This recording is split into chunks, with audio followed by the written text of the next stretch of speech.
Halo guys, Assalamualaikum warahmatullahi wabarakatuh. Kembali lagi bersama saya Elsafo. Baiklah guys, jadi hari ini saya akan mereview sebuah serial Turki yang berjudul Dirilis Ertuğrul. Cerita serial kebangkitan Ertuğrul ini berlatar belakang pada abad ke-13 dan menceritakan kisah Ertuğrul yang merupakan ayah dari Osman I, yaitu pendiri Kekaisaran Ottoman. 400 tenda besar milik kelompok nomaden menetap di Anatolia, tetapi melewati waktu yang sangat sulit karena kelaparan. Semua anggota kelompok nomaden ini ingin berimigrasi ke tempat lain di mana mereka dapat memiliki kehidupan yang lebih baik. Nah, penasaran dengan ceritanya? Keep stay tune ya. Mari kita masuk ke filmnya. Check it out.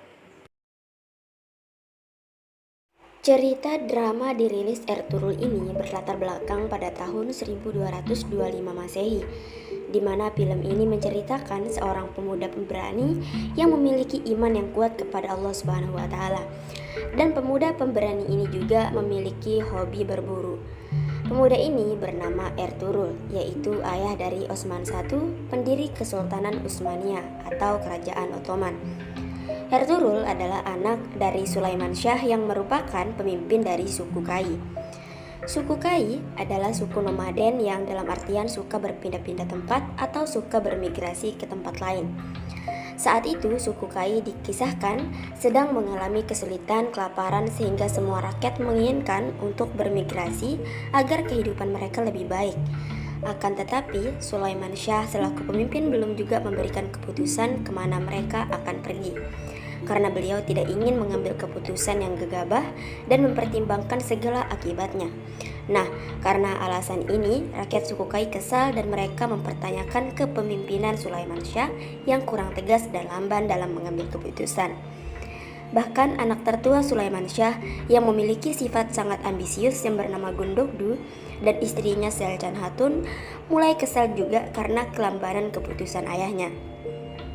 Namun anak Sulaiman Shah yang lebih muda yaitu Ertuğrul mempercayai penuh apapun keputusan ayahnya dan ia juga tidak mau terlibat dalam masalah suku dan klannya.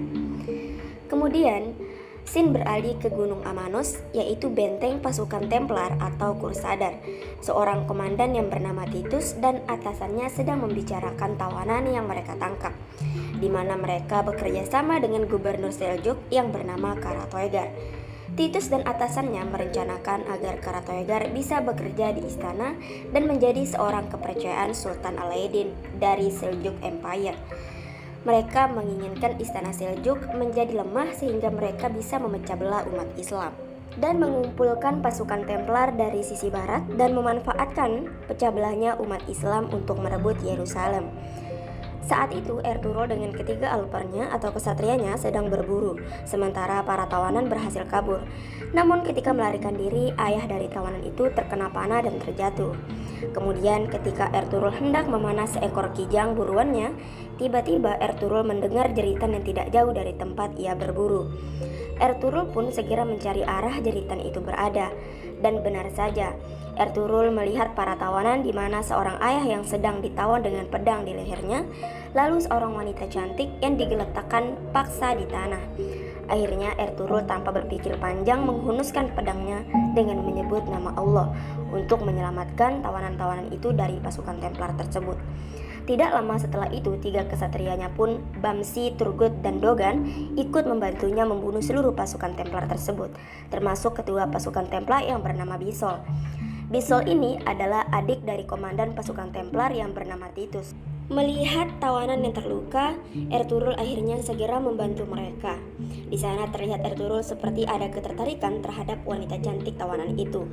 Melihat luka ayah tawanan itu parah, Ertuğrul pun mengajak mereka untuk ikut ke perkemahan suku. Namun wanita cantik yang ternyata bernama Halime itu menolak. Meski demikian, Halime sangat berterima kasih atas bantuan Ertuğrul dan merasa sangat berhutang budi kepada Ertuğrul, sehingga ia menanyakan siapa Ertuğrul ini sebenarnya. Ertuğrul pun mengatakan siapa dirinya. Karena Halime menolak pergi ke suku, Ertuğrul pun tidak bisa memaksa Halime untuk pergi ke perkemahan. Ia hanya bisa mendoakan keselamatan untuk Halime dan keluarganya. Namun ketika Ertuğrul akan pergi, adiknya Halime yang bernama Yigit meyakinkan Halime untuk ikut bersama Ertuğrul dan kesatrianya. Akhirnya Halime pun luluh. Kemudian Mereka sampailah di perkemahan. Ertugrul kemudian disambut dengan tanda tanya oleh rakyat suku Kai, termasuk ibundanya Haime Hanum dan juga kakaknya Gundukdu. Kemudian ayah Halime yang bernama Numan Bey mengalami luka cukup parah dan segera ditangani oleh seorang tabib suku Kai yang bernama Akca Koca.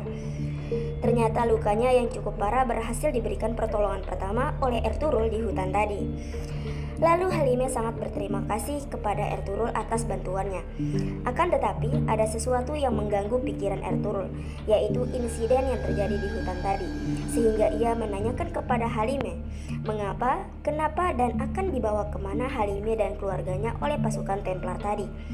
Halime yang terlihat berusaha menutupi identitasnya dan keluarganya mengatakan bahwa ia tidak tahu menahu, tapi kemungkinan mereka akan dibawa ke pasar budak.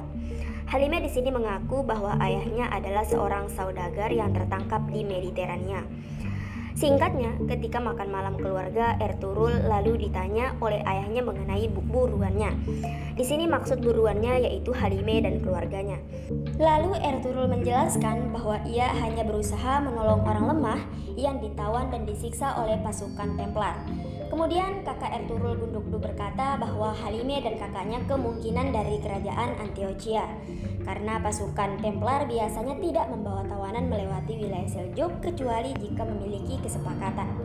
Seljuk pasti mengetahui tentang tawanan-tawanan ini, dan di sini Gundukdu seperti menyalahkan Ertugrul dan mengatakan cepat atau lambat akan timbul masalah dari perbuatan Ertugrul. Kemudian setelah makan malam, Ertugrul menghampiri Halime dan memperkenalkan Halime dengan Aikis. Aikis ini adalah anak dari Deli Demir, seorang pandai besi suku Kai, sekaligus calon istri dari salah satu kesatria Ertugrul yang bernama Turgut. Aikis selalu menanyakan kepada Halime apa yang mereka butuhkan untuk menginap dan mengatakan bahwa Bamsi dan Dogan sedang menyiapkan tenda untuknya dan keluarganya. Tapi Halime menolak tidur di tenda. Ia ingin menemani ayahnya di sana. Akan tetapi Ertugrul menyuruh Halime agar beristirahat saja karena sudah larut malam dan ia berjanji akan menjaga ayah Halime. Kemudian di keesokan harinya Aikis memberikan pakaian kepada Halime. Dan ia juga memuji kecantikan Halime setelah mengenakan baju tersebut. Lalu Halime menanyakan kepada Aikis mengenai tunangannya, Turgut. Apakah sulit menjadi istri dari seorang prajurit? Aikis pun menjawab, meskipun sulit dia tidak peduli karena Turgut sangat mencintainya. Turgut bisa kembali dengan selamat itu sudah cukup baginya. Lalu Aikis menanyakan kepada Halime apakah Halime punya tunangan.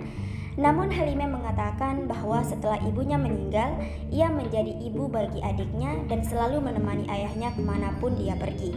Dan Halime merasa insecure bahwa mana mungkin ada pria yang menginginkan wanita seperti dirinya. Namun Aikis meyakinkannya bahwa akan banyak pria yang rela mati demi memperebutkan dirinya. Sementara itu, di tenda pengobatan di mana Ertugrul berada, Gokce, yaitu seorang gadis yang mencintai Ertugrul, dan kakaknya Selcan Hatun menghampiri Ertugrul dan memberikan sarapan untuknya. Lalu, kebetulan di sana Halime juga datang dengan penampilannya yang mempesona, yang membuat Ertugrul memalingkan wajah dari Gokce. Lalu Halime menanyakan keadaan ayahnya kepada Ertugrul dan pergi bersama Ertugrul ke dalam tendanya untuk melihat kondisi ayahnya. Sementara Gokce dan Selcan yang merasa diangguri oleh Ertugrul merasa kesal, Selcan pun mengatakan bahwa Ertugrul seperti tertarik kepada Halime dan hal ini membuat Gokce juga kesal.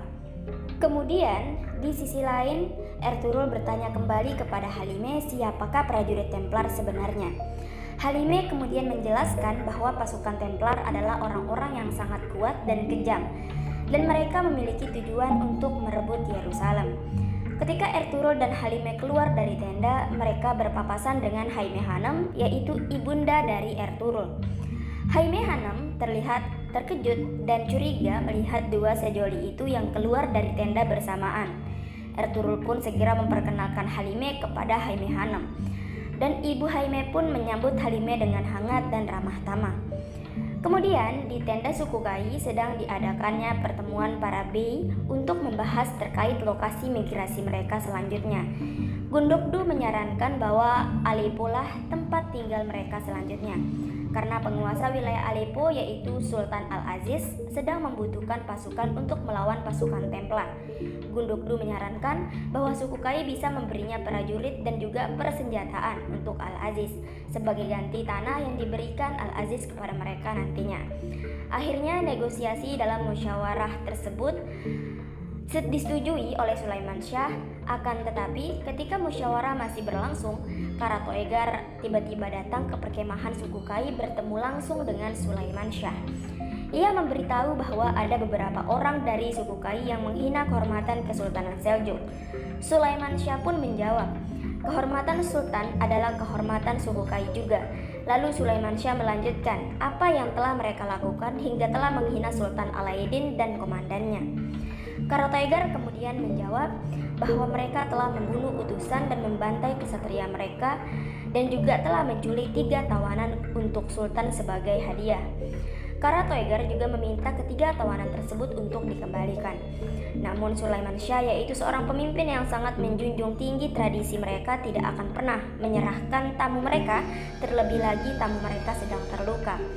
Hal ini membuat Karatoegar murka dan memberi mereka waktu 2 hari untuk menyerahkan tawanan-tawanan itu. Jika tidak, Karatoegar dan pasukannya akan merebut secara paksa. Kemudian Sin beralih ke kastil pasukan Templar yang mana kastil itu kedatangan seorang Maid yang merupakan adik dari Komandan Titus. Titus sangat marah melihat jasad adiknya itu dan menanyakan siapa yang melakukan itu. Namun prajuritnya mengatakan bahwa suku Kai, tapi dia tidak tahu siapa orangnya. Kemudian di sisi lain terlihat Ertugrul yang sedang gelisah setelah kedatangan Karatoegar, yang mana Karatoegar adalah orang zalim yang mengancam sukunya apabila mereka tidak menyerahkan Halime dan keluarganya. Jika tidak, ayahnya akan terkena masalah. Ertugrul sangat gelisah apa yang harus dia lakukan. Akankah dia menyerah kepada orang-orang zalim tersebut? Lalu bagaimana dengan tradisi mereka? Apakah tradisi itu akan mati, hilang, bahkan musnah jika mereka akan menyerah? Kemudian Sin beralih ke perkemahan, di mana di sana terlihat Kurdolu, yang mana Kurdolu ini sudah dianggap keluarga oleh Sulaiman Syah. Kurdolu ini sangat menginginkan Sulaiman Syah terlengserkan dari posisinya sebagai pemimpin suku Kai. Dia pun merayu Gundukdu dengan kata-kata manisnya yang membuat Gundukdu semakin hari semakin haus dengan kekuasaan ayahnya. Di sisi lain, Halime menghampiri Ertugrul setelah ia mengetahui kedatangan Karatoegar yang menginginkannya dan keluarganya. Halime sangat mengkhawatirkan keselamatan perkemahan suku Kai. Dia mengatakan kepada Ertugrul bahwa setelah ayahnya sembuh dalam 2 hari, mereka akan segera pergi. Namun Ertugrul meyakinkan bahwa sukunya tidak akan menyerahkan mereka kepada para pembunuh itu. Lalu Ertugrul melanjutkan bahwa mereka sangat mengetahui cara menaklukkan musuh. Kemudian kita diperlihatkan dengan Halime dan keluarganya. Ayahnya Halime memiliki pemikiran yang sama. Ia juga merencanakan untuk pergi dari perkemahan karena ia tidak ingin orang-orang perkemahan suku Kai dalam bahaya karena mereka. Lalu Sin beralih ke tenda utama di mana Ertugrul, Sulaiman Syah dan Gundukdu berada. Dalam permasalahan migrasi ke Aleppo, akhirnya Sulaiman Syah memutuskan bahwa Ertugrul lah yang akan diutus untuk menemui Sultan Al-Aziz dan menyuruh Ertugrul membawa Ilyas untuk pergi bersamanya. Akan tetapi, Gundukdu yang tadinya memberikan ide agar bermigrasi ke Aleppo tidak terima kalau Ertugrul lah yang diutus oleh ayahnya dan menanyakan hal tersebut kepada ayahnya. Namun ayahnya menjelaskan kalau ia mengetahui kesombongan sudah tumbuh dalam diri anaknya tersebut. Gundukdu yang tidak terima lalu membantah ayahnya kalau seluruh rakyat Kai sedang dalam kesulitan karena ayahnya. Pemimpin suku Kai hanya bisa duduk diam saja, dan Gundukdu juga meminta ayahnya untuk menghentikan kepemimpinannya karena seluruh warga mengeluh karena ayahnya sudah tua. Karena perkataan anaknya itu membuat Sulaiman Syah sangat marah dan menampar Gundukdu. Setelah Gundukdu pergi, Ertugrul kemudian menanyakan keputusan ayahnya tersebut. Ayahnya pun menjelaskan kalau api kekuasaan telah memperbudak jiwa kakaknya, sehingga ayahnya harus memadamkannya. Berbeda dengan api yang ada di dalam diri Ertugrul. Sulaiman Syah menjanjikan kepada Ertugrul akan menjaga tamu mereka selama Ertugrul pergi dan memberi pesan untuk tidak mengacaukan misinya dan pulang dengan tangan kosong, karena masa depan suku Kai ada di pundak Ertugrul. Suku Kai membutuhkan tanah Alipu sama seperti Amir Alipu yang membutuhkan tentara suku Kai. Maka ayahnya berpesan bahwa Ertugrul harus mengangkat kepala dan menunjukkan kepada mereka bahwa Ertugrul adalah Ogus sejati yang tahu apa yang diinginkannya. Ertugrul pun mengatakan bahwa dirinya akan selalu mengingat pesan ayahnya dan tidak akan mengecewakannya. Sementara itu di Kastil Karatoegar, Kurdolu datang menemui Karatoegar dan mengajak Karatoegar untuk bersekutu. Kurdolu akan menyerahkan tawanan kepada Karatoegar dan Kurdolu juga memberitahu bahwa Ertugrul lah yang membunuh pasukan Karatoegar. Setelah mendengar kabar bahwa Ertugrul akan pergi ke Alipo, Halime segera menghampiri Ertugrul dan menanyakan kapan keberangkatannya. Tanpa sepengetahuan Ertugrul, Halime menyelipkan sebuah hiasan gantung di kantong kuda Ertugrul. Lalu Halime mengucapkan selamat jalan dan mendoakan Ertugrul supaya Ertugrul kembali dengan selamat. Dan Ertugrul pun menjawab bahwa ia akan kembali dengan cepat seperti burung. Halime mengatakan bahwa orang tua Ertugrul akan bahagia jika ia kembali dengan selamat. Ertugrul pun bertanya bagaimana dengan Halime. Namun Halime berkata bahwa ia akan pergi sebelum Ertugrul kembali. Mendengar hal tersebut, spontan Ertugrul melarang Halime untuk pergi. Lalu ketika ia menyadari, ia beralasan bahwa ayah Halime belum sembuh total. Namun Halime tetap mengucapkan selamat tinggal kepada Ertugrul dengan kata-kata indahnya. Ertugrul yang mengkhawatirkan Halime saat kepergiannya ke Alipo, ia pun menemui Deli Demir. Deli Demir adalah ayah dari Aikis dan juga orang terdekat dari keluarga Sulaiman Shah. Deli Demir yang mengetahui kekhawatiran Ertugrul meyakinkan Ertugrul bahwa ia akan menjaga Halime dan keluarganya seperti menjaga anaknya sendiri, yaitu Aikis. Di keesokan harinya, setelah sholat subuh, Ertugrul berpamitan dan meminta restu kepada kedua orang tuanya untuk pergi ke Alipo. Setelah kepergian Ertugrul, Halime pun pergi ke tempat pembuatan permadani untuk membantu suku Kai. Namun ia malah bertemu dengan Selcan. Selcan menanyakan kepada Halime kapan Halime pergi dari perkemahan dan mengatakan bahwa Halime tidak boleh tinggal di tempat yang tidak menginginkannya. Hanya karena tradisi suku Kai yang tidak memperbolehkan mengusir tamu, maka tidak ada yang berani mengusir Halime dari perkemahan. Tidak hanya itu, Selcan juga menyatakan bahwa banyak orang-orang yang menderita karena kedatangannya dan juga ia sudah berusaha merayu Ertugrul. Mendengar perkataan tersebut, Halime pun segera meninggalkan Selcan. Halime Hanım yang mendengar hal tersebut segera menegur Selcan dan mengatakan kalau Selcan anak dari ketua suku yang tidak mengetahui tradisi suku Kai sendiri dan juga tidak sepantasnya Selcan melangkahi keputusan para ketua. Sementara di istana Karatoegar, Titus, komandan pasukan Templar, menanyakan mengenai keberadaan Ertugrul kepada Karatoegar. Karatoegar yang mengetahui keberadaan Ertugrul mengatakan bahwa Ertugrul dan para kesatrianya sedang pergi menuju Aleppo. Titus berniat untuk balas dendam atas kematian adiknya dengan tangannya sendiri. Namun Karatoegar melarangnya karena jika terdengar bahwa ia sedang bekerja sama dengan pasukan Templar dan adanya pertumpahan darah, rencana mereka akan berantakan. Namun Titus memintanya untuk membawa Ertugrul hidup-hidup dan dia sendiri yang akan mencabik nyawa Ertugrul. Sedangkan di perkemahan, Kurdolu sedang melaporkan hasil pertemuannya dengan Karatoegar kepada Sulaiman Shah.